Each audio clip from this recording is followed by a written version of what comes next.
Be ready. Start.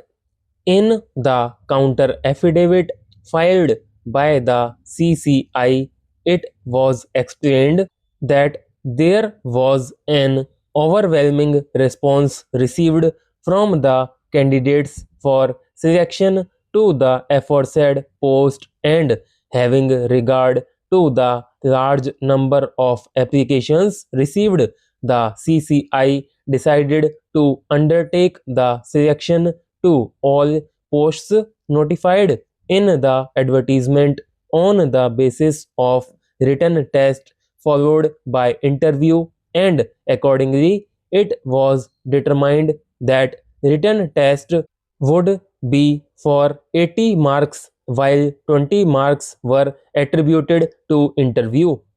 Further, candidates who secured minimum of 50 marks in the written test in the general category and minimum of 40 marks in the reserved category were called for interview in the ratio of 3 times of the number of vacancies, where the number of vacancies were more than 10 and 5 times of the number of the vacancies for less than the 10. The marks obtained in the written test were not disclosed to the interview committee, and the committee independently and without being influenced by the marks obtained in the written test adjudged the candidates on the basis of viva voce test and awarded the marks. The marks of the written test, which were kept in the sealed cover, were opened after the marks given to candidates in the interview by the interview board, and tabulated merit list was prepared accordingly. The CCI, keeping in view the nature and purpose of the post, decided to fix the percentage for final selection were 70 marks out of 100 for unreserved category and minimum 65 marks out of 100 for reserved category for professional categories, in which category the post of Deputy Director Law falls.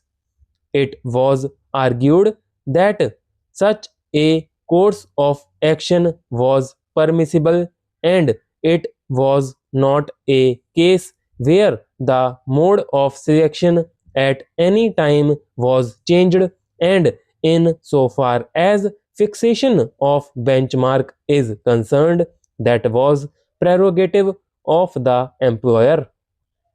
The learned single judge of the High Court accepted the plea of the respondents, as he did not perceive this to be the change in criteria in the selection procedure, holding that fixation of the benchmark was legal and justified.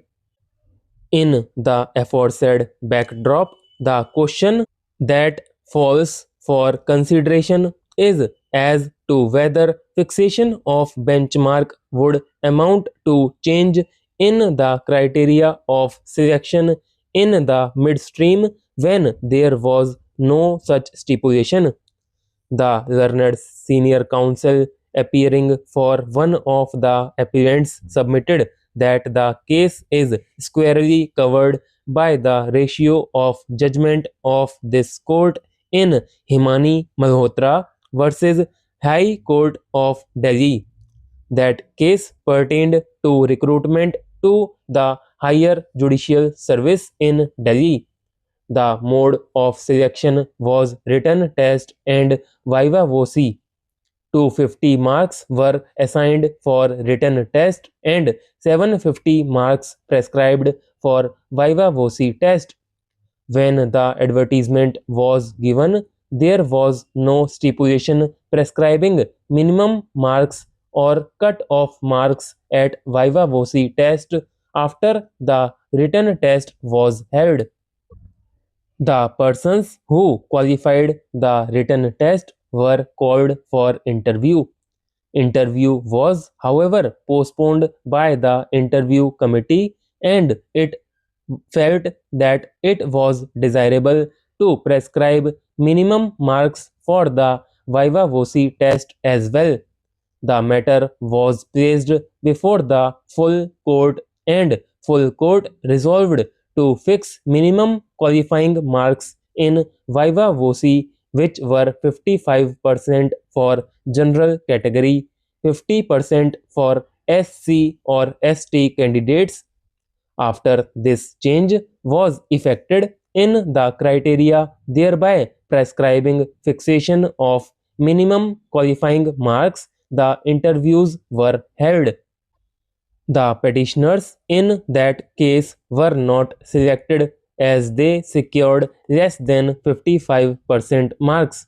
Those two petitioners filed the writ petition submitting that prescribing minimum cut-off marks in the viva voce test after the selection process had started, when there was no such stipulation at the time of initiation of recruitment process, was unwarranted and impermissible.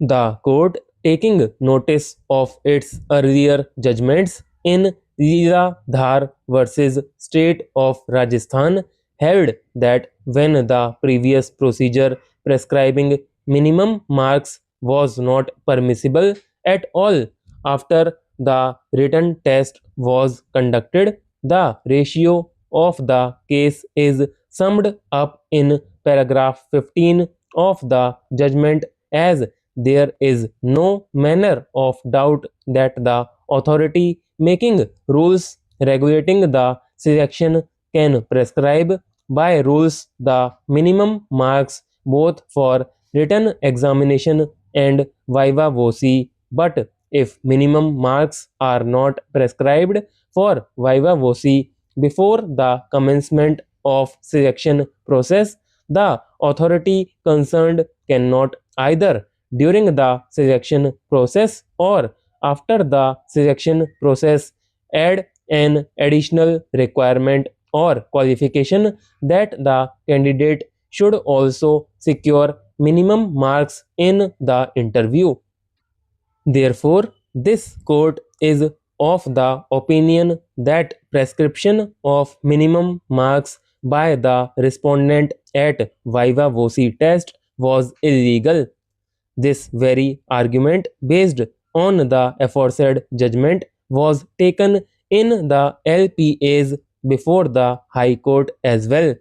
However, the High Court took the view that the aforesaid judgment was not applicable in the instant case, as the factual scenario was altogether different in this particular case.